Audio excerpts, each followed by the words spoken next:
Mr. Pieter de Villiers. He is the developer and founder of the Shadow Match system and currently the head of research and development.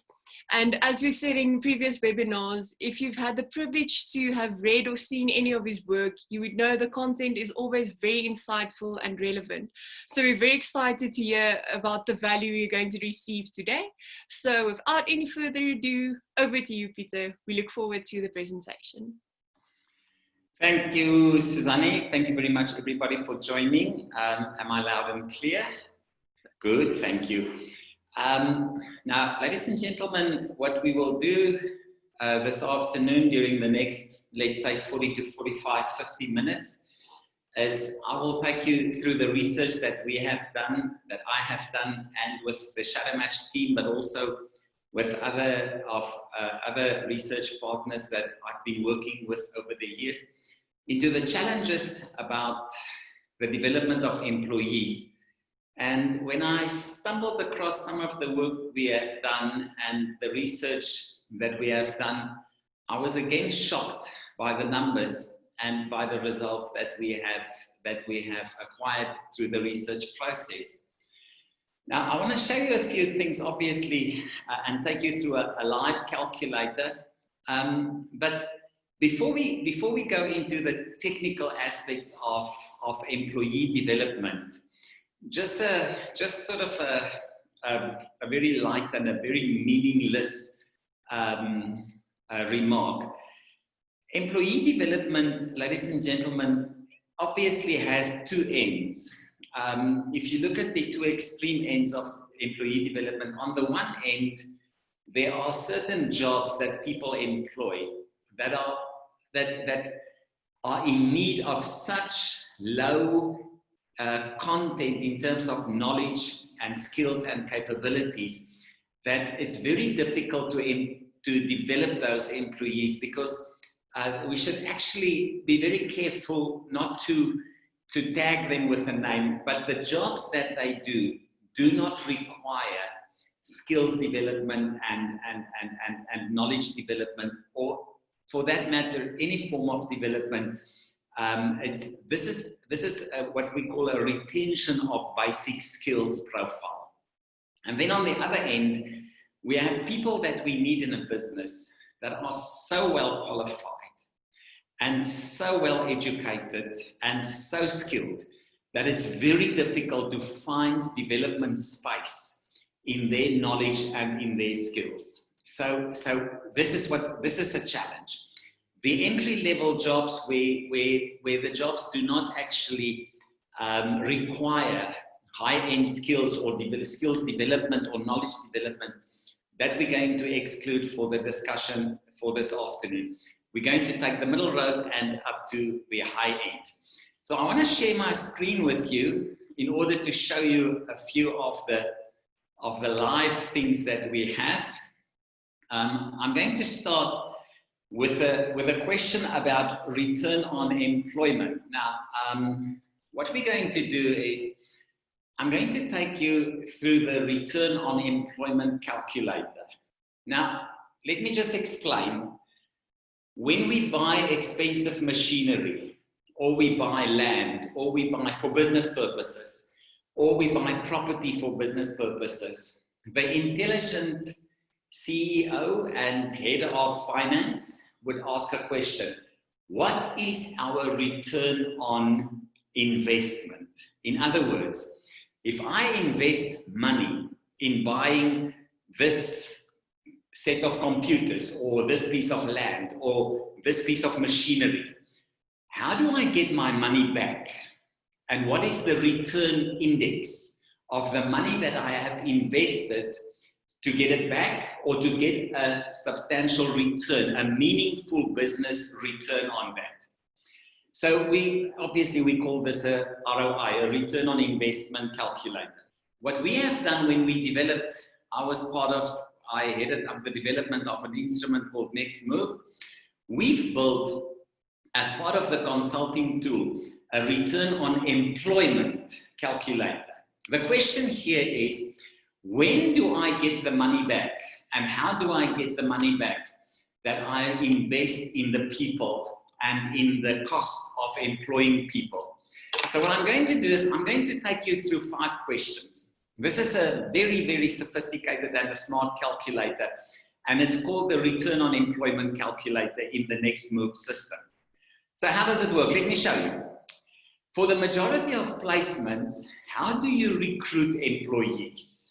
In other words, what is the very basic component of your recruitment practices? We have an in-house, our own dedicated recruitment capability. So we have a recruitment office with people working there to do the recruitment for us. We make use of a placement agency. The majority of our employees are sourced via recruitment agencies. Number 3, the majority of our people are on the payroll of an outsourced hiring house. Let's go for this one just to cover for the majority of people around the table in terms of the companies that they represent. On average, how much training do you provide to employees before they are ready to be fully productive on the job? Let me explain this question. So from the date a new employee would start in a job, how long does it take and how much training do you need to invest before that individual can work independently with full capabilities to do the job without being dependent on colleagues that are working in the company for a longer period of time? So how long does it take for a specific new employee to be fully productive on the job without taking the time of other people to help with this, help with this, help with this? Let's take a very generous and a very positive approach, and we say 2 months. Our experience with hundreds of companies that we have done this work with and this consulting work is that it sits more or less, the majority sits here in the 4 months or more. So let's have a look at question number 3. What is your annual staff turnover percentage? In other words, the percentage of staff leaving on an annual basis. What percentage of your people would resign every year or leave for whatever reason it might be? The majority of companies that we have done work for, they sort of sit here in the 15%. In some operations, it could be even here. We have done companies with more than 50%, especially in the customer service environment and the call center environment. This could be a very realistic reality. Let's give a very good, positive 15% annual staff turnover to this company. We enter the second last question. How do you assess whether people are suitable for the job on offer? In other words, how do you determine that this individual will fit the job? There are 4 options. We use highly structured assessment frameworks with a job-specific benchmark made up of our top performers. We use a highly structured assessment framework, but with a generic. Now that benchmark is not specific, we have a generic benchmark. In other words, we say that a salesperson, we have a profile for what a salesperson looks like. Not a salesperson in my company, but a salesperson in general. So it's a generic framework. We do assessments without a specific framework. We do what is necessary. This is a very famous answer. This is probably the 70% of work that we have done on a consulting level. They sit here. And then we don't do any assessments. We decide against our knowledge of the business and our experience of the individual. A lot of companies like this and they do this. So they don't do assessment, they work. Let's go for this one. It's in fact one of the famous answers. The last question. For the majority of people recruited, what do you use for your final placement decision? In other words, if you have a short list of a short list, what is your final call on that individual to appoint the person to the job? We only recruit against exact job, workplace, and culture fit, managed through a highly scientific process.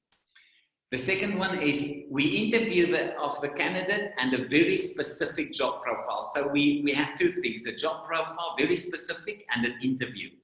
We interview the candidate and a basic profile of the job. We interview the candidate only. Let's go for this one. It's a very, very good one indeed. Now what we have, ladies and gentlemen, we have, when we start, let's just change this to the maximum of 18 months and see where we end. When the employees start at work, day one, we start to lose money because we pay them a salary, they produce nothing. I've just gone through a friend of my wife and I who started a job at one of the big institutions in South Africa. The first 6 weeks, she did nothing. It was setup of computers, it was induction, it was introduction to colleagues, it was struggling to get a work from home connectivity on for 6 weeks. But she got paid for 6 weeks. So now the business loses money and you go down. Now she starts, or this person starts to be productive. And the line of losses starts to become less loss. And then here, for this example, in month 3, when we are 65% negative in terms of our return on investment, we start to win the money back. Now the person starts to be productive and we win the investment back up to month number where we are now, the maximum that our graph can allow us. We are 3% down after 79 months. That's 6.5 years almost. Then we haven't got all our money back. Let's change something. Now remember this, just remember this. Let's make it 80 months, 80. So let's go back and change one of the recruitment scenarios. Remember what we had.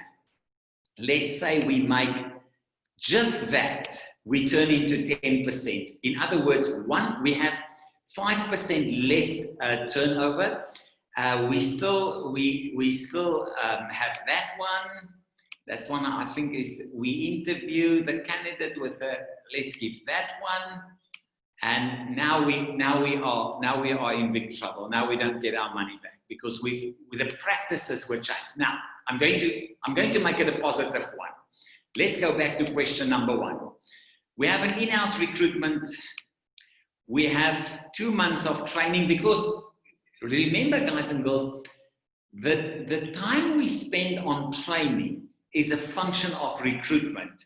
If you don't recruit a person with the right skills, with the right knowledge, with the right fit into the job, the training is being extended and then it can become 4 and 6 and 8 months. So we improve this and we say it's 2 months because we do a good job.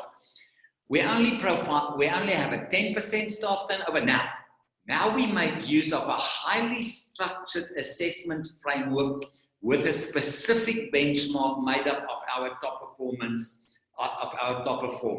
Now you will see what happens now. Now we say we only recruit against exact job, workplace and culture fit managed through a highly scientific process. So we are very smart with our recruitment processes. Suddenly the return on employment sits on 8 months, from 80 to 8 months. Suddenly my losses, my point of recovery is after 2 months instead of 3 months plus. The reason why I want to show you this, ladies and gentlemen, is to show you how we can change the practices of our recruitment, but in a big time by just going back and reassessing the way we recruit the people that we need for the job. So what I want to show you now is I want to show you how this whole business of employee development runs into the practical side of things. So I'm going to share my screen again. Let's go back and then we go through the more sort of information-based communication. Now, ladies and gentlemen, this is the question that we just dealt with. Return on investment, the nightmare question for any person in finance, and that is if the CEO asks the question, so when will we get our money back?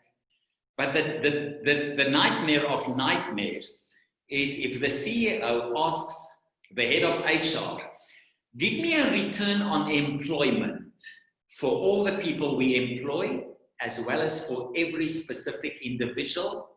And we can even make it, what is my return on employment for every division of my business?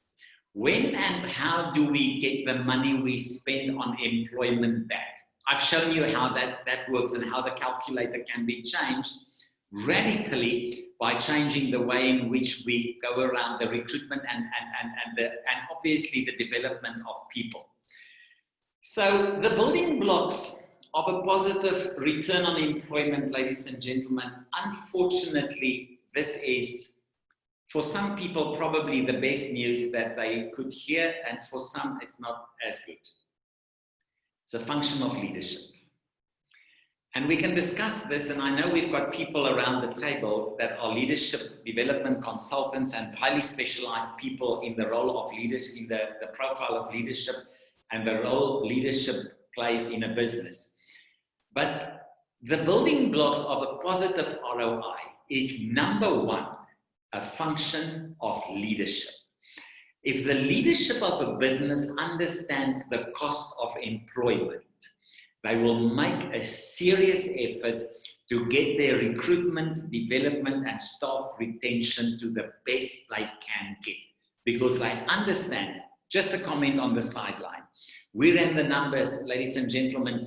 If you lose a competent employee that has been a top performer in your business for a period longer than 1 year, and that employee would resign, the business is down minimum 2 to 3 years of that employee's annual salary, not monthly, annual salary. So it's a function of leadership. Leaders must understand the role that this play in the effective finances of their business. The second building block, ladies and gentlemen, of a positive ROI is a culture. We must build a culture in the business that we do not work for people, we work for the business. And the culture of the business should be that we serve the business and not a person. We are not servants of people, we are servants of the business. And we do what is necessary to build the business. We contribute to the success of the entity and not the boss or the person. So this is quite a smart thing to do if we have leaders and CEOs around the table. Then the next one, ladies and gentlemen, is obviously, I've shown you in the calculator, recruitment is a crisis, ladies and gentlemen. I have made myself very, very infamous and I've turned myself into a consultant of hostility by asking a CEO of a company who said to me, but my people are not up to standard. And my question was, who recruited them? Where do they come from? So how can it be that you say my people are not up to scratch and I'm very unhappy with my people? Where do they come from? Who recruited them? Who's responsible for the recruitment of your people? This is a serious question, ladies and gentlemen. A recruitment hiccup can create havoc in a business. So a positive return on employment profile is being built by proper recruitment practices. And then obviously, ladies and gentlemen, performance management is one of the key building blocks towards getting the money that we invest, that companies invest in their people back. And this we don't have to explain. The big one. This is the big one, ladies and gentlemen. Employee development. It is without question. It is without question, ladies and gentlemen, the biggest contributor towards building a positive return on employment financial model for the business. We must remember, guys and girls, that the single biggest cost of running a business in more than 90% of companies is the cost of employment. The salary bill of a business is without doubt the biggest financial burden that they, or cost that they run. And if we don't get a proper return on employment, what happens is the business must finance the salary bill at a net loss. So the business must make so much money from the operation in total that they can carry the percentage of losses that they have on their salary bill as a subsidized function of business. Now, what we must understand, guys and girls, ladies and gentlemen, is a flatline business is a dying business. There's no question about it. We had somebody in our career webinars the other day, a young man who runs a very smart business in Pretoria, when he said that there's no such thing as we have a flat business, you've got a dying business. A flatline business, and now we mustn't take into consideration a flatline business during the COVID-19 pandemic, because that's actually a good business. But a flatline business in stable economic conditions is a dying business. This is actually, if you take the progress of the economy into consideration and the progress of opposition companies, then this red line actually indicates the real situation of the business. A flatline business is just not a sustainable reality. What we must do, ladies and gentlemen, is we must get a growth graph and a life growth potential being materialized in the business. So the question is, how do we build sustainable growth? Now, ladies and gentlemen, we've got extremely good data on this. The system that I've just shown you, Next Move, is a system where you do an analysis of a business that normally would take 3 to 6 months within 4 to 5 hours. It's an Industry 4 enabled system. It's a very smart system. And we have data of hundreds of companies on this system. The question is, how do we build sustainable growth? And we've done some analysis of the data that we got and that we have. Growth is the result of only 3 primary business functions, ladies and gentlemen. There are only 3 things. If we get these 3 things right, the business will grow. So what are these 3 things? Let's have a look at them. First is the product that you have as a business value. What is the product that you offer to the market? It could be a service, it could be a tangible product, it could be hardware, it could be software development. The question is, what is the product? If that product is static, the business is in trouble. If the product that we provide to the client base and to potential client is a static product, the competition will develop and progress with their product development to outsmart the company that is static, and eventually that product will not stand its position in the market anymore. Imagine any car manufacturer still made cars like they made them in 1970. I've got a 1969 Ford Fairlane. It was the top of the range car for those times. But if you compare it to today, and I ask myself, what would have happened if they still produce a car like this? Nothing. They wouldn't sell one. They wouldn't sell one. They were dead. So if there's not innovative product development, then the company obviously will lose their position in the market. The second one, ladies and gentlemen, is the processes that enable the business. It could be any processes, logistics, it could be manufacturing, production line, it could be consulting processes, service offering processes. If we look at Amazon, for instance, they are currently working very hard to automate the delivery of small packages, because they just came to the understanding that the delivery as of a car and somebody who takes a salary for small packages that could be delivered via drone, automated drones, the efficiencies are just 100 times better. So if our process of, let's say, deliveries or manufacturing or production or whatever it is, if that is static, the business is not going to grow. Unfortunately, ladies and gentlemen, both our product development and process development is dependent on the work that people do. Products do not develop themselves.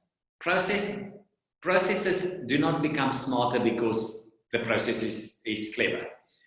We need people to develop product and processes in order to grow the business.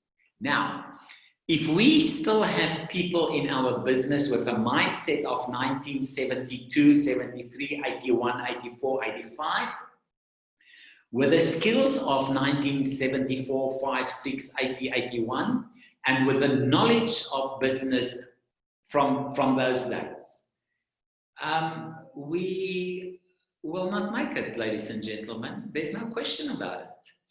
And this is one of the challenges that we have. And now we are actually in the core and in the focus point of people development. Let me share something from a Shadow Match perspective. And you all know by now that I'm the head of research and development at Shadow Match. For our technology, our programming team, we only recruit people fresh from university.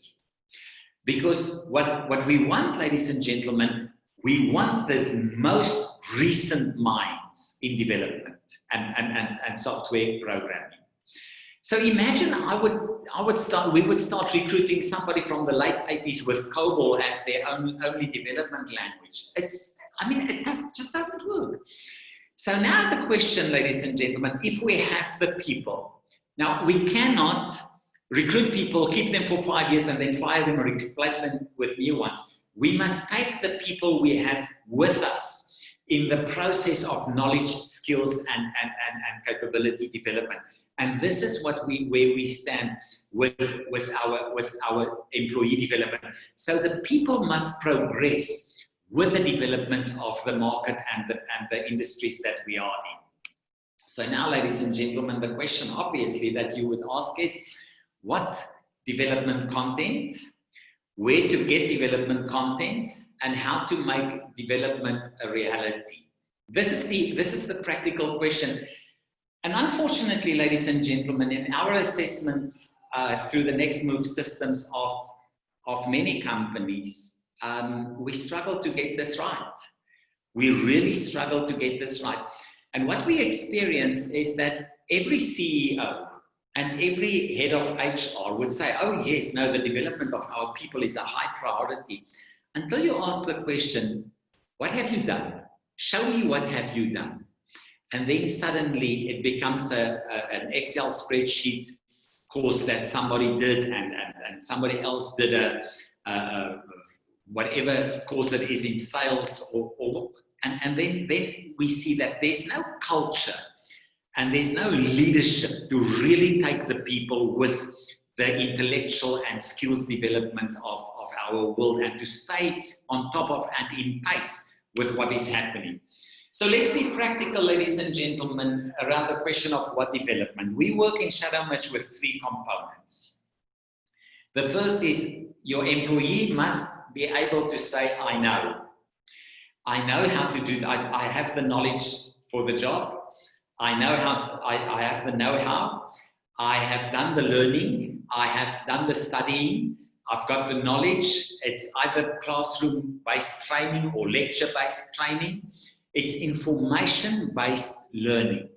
So that there must be an intellectual process of learning so that the knowledge faculties of our people can expand as it is necessary to grow their knowledge with regards to the knowledge that is being developed over the world. What I'm going to do is I'm going to use an example. Knowledge is the ability to read sheet music. Just keep this in mind. I know I have the knowledge to read music of sheet music and the paper side of music. I know the notes, I know how what they mean and where they are. So this is the first. So the training and development of people, we must invest in the expansion of their knowledge faculties. In other words, the things they know must grow. Then, ladies and gentlemen, we work with a second frame of the individual must say, I can. These are the physical abilities to do the job in a smooth and efficient manner. With this, we refer to skills. It's one thing to read sheet music, ladies and gentlemen, and to know the theory. That is a knowledge. That is a knowledge frame. This is the ability to read music is a knowledge capability. It's an information faculty. But to play the violin is something different. To play the violin is something completely different. You can read music to the best of your abilities and explain the music to students and learners to the best of your abilities and know everything about sheet music. If you can't play the violin, you can't play the violin. That's it. So what we refer with skills is the physical ability to do a job in a smooth and efficient manner. We refer to this as skills. It's always a physical execution of a job or a task. I can give you another example. I can be an engineer with a full understanding and knowledge of how aeroplanes work, what keeps them in the air, what airflow you need for a specific wing, and how much weight you can lift with a wing. But if you cannot land the aeroplane, you don't have the skill to fly it, you cannot do the job. So we have to develop the knowledge faculties of our people as well as the skills to, in a smooth and efficient manner, execute the task. And these skills, ladies and gentlemen, are numerous. It could be negotiation skills. Negotiation skill is a skill. I can read 10 books about negotiations and still not be able to negotiate with somebody a tough contract. These are skills. It's when the thing must happen in the practical side of the world. That lecturing and teaching, for instance, is an excellent example. I can have all the knowledge in the world. If I cannot stand in front of students and teach them the content in a smooth and efficient manner, I can't lecture. I haven't got the skill. But let's go to number 3. Number 3 on the list, ladies and gentlemen, is the development of people to fit in their environment. This is behavioral or habits-based development. The behavior of the individual must fit into the environment. If there's a mismatch between the environment and the behavioral patterns of the individual, that individual will not be able to do the job, even if they have the skills and they have all the knowledge in the world. Let me give you an example. Let's say I'm a lecturer. I've got a PhD and all the experience in the theory possible with all the knowledge. I have the ability to communicate the intellectual information to students, but I do not have the frustration and conflict handling behavior to deal with a situation where a student challenges me. I lose it. I, for instance, become aggressive, start shouting, screaming, and I'm all over the place. My behavior disqualifies me. And now there are so many examples where people have the knowledge, they have the skills, but their behavior, their behavioral patterns do not fit the expectations of the working environment. And it makes it impossible for them to, within that environment, do the job properly. We have done research, ladies and gentlemen, that the behavioral patterns of a person is as much as 70% of their job success. It could even be higher. 70% is actually a conservative gauge and a measurement. In some instances, it is as high as 90% of their success is being determined by their behavioral patterns in the working environment. So if we didn't match that, we potentially recruit somebody that could have all the knowledge and all the skills, but they don't fit the environment. To ensure a soft and comfortable fit to the working environment is one of the main challenges of proper recruitment. We must determine whether the person will fit in the working environment. And remember, the colleagues and the physical environment is part of this. Mentorship and coaching programs. Now we come to the development. Let me just go back, ladies and gentlemen, so that we're just in a full circle. To teach our people is the first thing that we need to do. In other words, we need to progressively help people and our colleagues and our employees to broaden their knowledge base and to expand their knowledge about the business, the subjects, etc., etc. The second development is we need to continuously upskill our people so that they are able to improve on the smooth and efficient manner in which they do the work. But then we must help people to shape their behaviors to optimally fit the working environment. Obviously, this is the challenge, ladies and gentlemen. The other things the others are easy. This is the challenge, because now we need to shape the identity almost of an individual, because a lot of our identity sits in our behavior. And we can go into theoretical examples of this, which obviously is not the purpose for this afternoon. But now we start with a mentorship and coaching program as the development of our employees. Now the musician that he's got the knowledge to read the music, he's got the abilities to play the violin. The question is, does he have the behavior to play in an orchestra with 70 other people? This is a different question, because I might have the ability, the knowledge to read the music. I might be one of the best violin players in the musical industry or in the music environment. But if I don't have the behavioral patterns to fit into a specific orchestra and to play with them, then unfortunately, ladies and gentlemen, I'm not fit for the job to be a violinist in a specific orchestra. And we can now stagger these examples. If I have all the knowledge to be a lecturer, and I've got the skills to communicate properly, but I don't fit into the role of a lecturer within a specific environment at a specific school, college, or university, I'm not suitable for the job. That part, now we start with mentorship and coaching programs. Now, ladies and gentlemen, this is an absolute imperative for the business of the future and the business who would like to grow and to be sustainable. In-house coaching programs should not be a choice, ladies and gentlemen. Employees mustn't be able to choose whether they want to be coached. This is part of the performance contract. This is part of your letter of employment. You will have a coach, and you will see the coach every second week. And we could either have an in-house coach, or if the business is not big enough for an in-house coach and they can afford a contracted career coach or a business coach, then it must be done.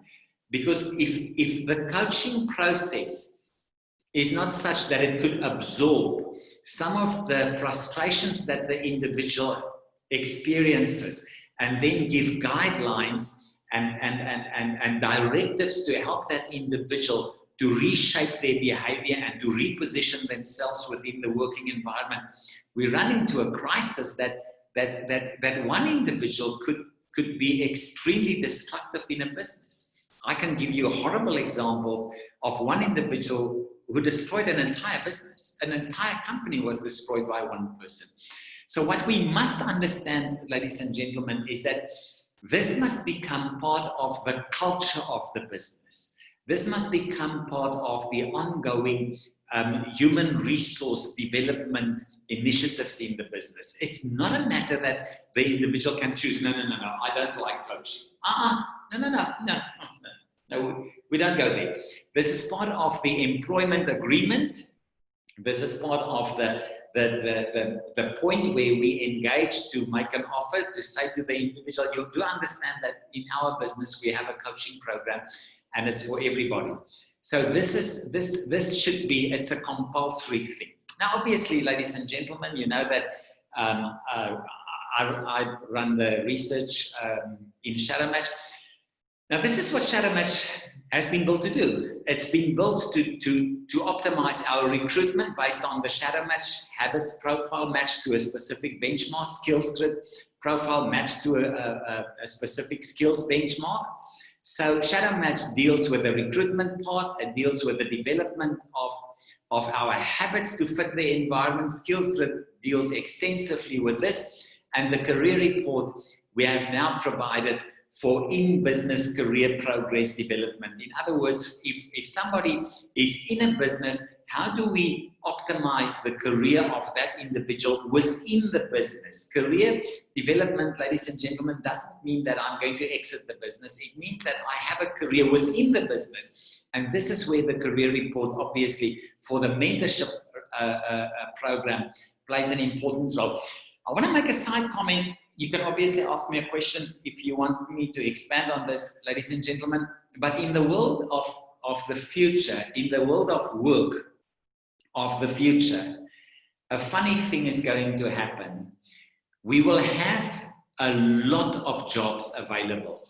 We will have high number of jobs available, but we'll have a high number of unemployed people. So we will have the extreme on both ends. We will have many jobs. There will be many jobs in the industry for business, ladies and gentlemen. There will probably be more jobs than what we currently have available in the world of work. But the unemployment figure will go through the ceiling. Why? Because the majority of people will not have the skills and the knowledge to take these jobs that are being made available in the future of work, because there will be new skills, new frameworks and faculties of knowledge necessary for the future of a career. And if people if they fall behind, there will be a point where the gap between their knowledge and skills and what the job needs that gap becomes so big that they cannot bridge it. And then we have high number of work available, jobs availability, high number of people available, but we can't employ them because they don't have the skills. I want to show you something interesting, and then we can go to questions. Now for the surprise information, ladies and gentlemen, we don't have to really go into the detail of development. Any development is applicable to employee development. I want to tell you something about the Shadow Match team. The Shadow Match team, ladies and gentlemen, are highly specialized, highly trained, professional, well-qualified people. We cannot work in Shadow Match. Our specialist task force and our specialist employees are highly skilled people. They are professional people. They have very fancy degrees, and they are very knowledgeable. So how do we develop them? They have the skills, they have the knowledge. What we do, ladies and gentlemen, we have a culture in the business. Everybody must be on a development program. It doesn't matter what. Our IT team went for pottery classes. They did pottery what time? During office hours. Tuesday morning from 10 to 1, they go to pottery. Who pays for it? Shadow Match pays. Why, ladies and gentlemen? Because we want to develop the neurons in their brain. We don't need the skill to make pottery. We need the ability to think, to innovate. We need the ability to create. We need the ability to stand with resilience if the thing that you make doesn't work.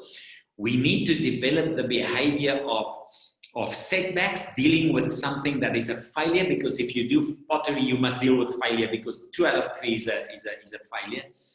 So, and those neurons in the brain are being developed. Who is the beneficiary of that? Shadowmatch. Shadowmatch, the system, benefits from innovation, from resilience, from creativity, and. We have at the Shadowmatch office a set of vegetable gardens. And every employee in Shadowmatch, everyone has got a garden. And there they learn to care for their garden, they learn to clean it up, they learn that you must care for your plants if you want to harvest something. If you don't take care of your veggies, then you won't harvest anything. And in learning those behaviors, where do we benefit? Shadowmatch benefits from it because we learn specific patterns in the brain by these development programs. One of our professional people went for knitting classes, for sewing classes, dressmaking, and for cooking, and we finance it. We pay for it. When do they go? During office hours. Why do we do it? Because we want to develop specific areas in the brain, and if eventually those developments will then bring the results into the Shadowmatch system and product. Next year, 2 of us will probably start with honey and a beehive, and we're going to learn a lot of new things in this farming venture that we have, and maybe we will learn some of the customer service frames that we need, because if you don't treat the bees like good and solid and dangerous customers, they might teach you something that you actually will remember for the rest of your life. With that, ladies and gentlemen, back to the questions and answers session. It was for me to go back to our research and to see the benefits of employee development. It was absolutely fantastic. I'm so glad I could share the information with you and how we see it at Shadowmatch and how we consult, and the consulting work that we have done over the years and the data that we have, so that I could put this together for you and share it with you. With this, I'm going to, for the moment, mute myself and ask for, I'm going to start at, Susanne, will it be with you? Let me give it over to you first. Perfect. Thank you, Peter. Thank you so much for the very insightful presentation. A few questions in the chat. I'll handle them one by one. The first one was from Ingrid. She asked, is there a difference between mentorship and coaching? The difference is technical. We have a counselor, we have a therapist, a mentor, and a coach. A coach, the word coaching comes from the sports industry. In other words, it was embedded in the sports industry, where the coach gives specific guidelines to the athlete and say, this is how you do it. They are technically skilled, and they understand the sport. If it's a tennis coach, they understand the game. They know how the game is played. So they've got the knowledge and they have the skills, and they can actually then guide the individual to adapt the capabilities of a good tennis player. So a coach is very much what we call an inductive process. So I show you, I teach you, and I help you to do the thing the right way. A mentor is something different. A mentor is a guide. A mentor walks with a person, and the person says, I think I must turn left here, and the mentor would then say, let's just think and make sure that we have made a proper decision. So the mentor is more of a walk with me as a partner in life, to help me think about the possibilities that lie ahead. So you are a thinking partner for me. A coach is something different. A coach says, I don't think you should turn left here. I've got the experience, I've got the knowledge. So a coach is more of a directive partner. A mentor is more of a brother or a sister, somebody who thinks with me. Just on the counseling level, a counselor is something completely different. That's a different game, but that's not what we suggest. We suggest mentoring and coaching programs. I hope I've answered the question. Perfect. Thanks so much, Peter. Then another question also relating to this from Vernay. She asked, should the coaching component be an HR function or rather the specialist in the role? For example, a sales manager in your training department, and then obviously depending on the company size and structure. Susanne, Vernay, this is a tough question. Some of the big companies, big corporates, they have started now to employ full-time coaches. So they are on the payroll, and their job is they are coaches in the business. It's a function of HR, which is a function of leadership. So the top of the CEO of the business must make the call and say, this is what we do. And that's why if we have coaches around the table, it's the best place to pitch at the CEO. The CEO must understand that the business cannot grow without the development of the people. But what is the best? I think for a small, medium size, up to about 250 employees, an outside coach is your best call. Because the coach can become part of the inner workings of the business, obviously, which is not optimal. If the business sizes up more than 250 people, I would suggest that they get in-house coaches. That's their professional role in the business. Do I think that the head of sales is a good coach for the rest of the sales team? No. The head of sales is a manager. That's a different role. A coach takes a specific different role to that of a manager and to that of a team leader. A manager is the role of a manager is different to the role of a coach and a mentor. And we cannot mix these up. It becomes very challenging for both the coach, the mentor, the manager, and all the people involved. So my suggestion is it's not a good idea. Okay. Thanks so much, Peter. At this stage, there are no other questions in the chat. Lizette, anything from your side you wanted to add? Or Hi, Susanne. Hi, everyone. Thanks. Maybe I can just add to Peter's comment on the mentoring and the coaching.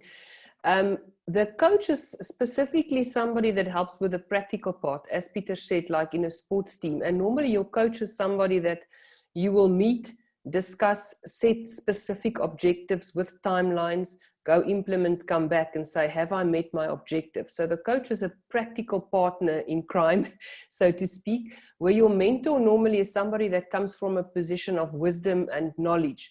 And your mentor is more like a thinking partner, as Peter said, that shares, that you can use as a soundboard, but your mentor will not necessarily set targets and objectives. So your mentor is somebody that you'll go and see and share your thinking and your hardships and things that you really struggle with in business.